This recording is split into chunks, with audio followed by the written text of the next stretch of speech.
మంత్రి ఇలాఖాలోని మోడల్ స్కూల్లో వారం పాటు విద్యార్థులకు భోజనం బంద్ పెడితే కనీసం స్పందించేవారు కరువయ్యారని మంతని మాజీ ఎమ్మెల్యే పుట్ట మధుకర్ విమర్శించారు.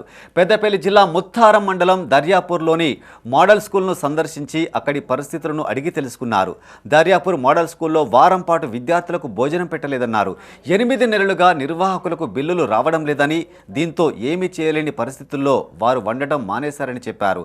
విద్యార్థులకు భోజనం కూడా పెట్టలేని దుస్థితిలో కాంగ్రెస్ ప్రభుత్వం ఉందన్నారు.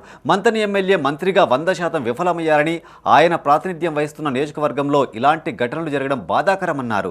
ప్రతిపక్షాలపై దాడులకు దిగడం, కేసులు పెట్టడం మాని పరిపాలనపై దృష్టి సారించాలని ఆయన హితవు పలికారు.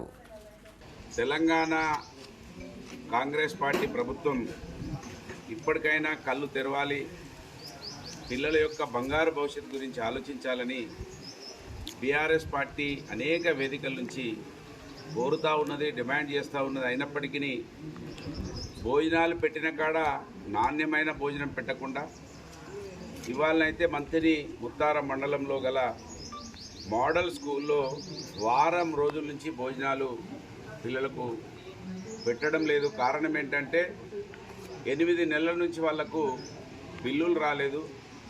8 నెలలు బిల్లులు ఇవ్వకపోతే మహిళా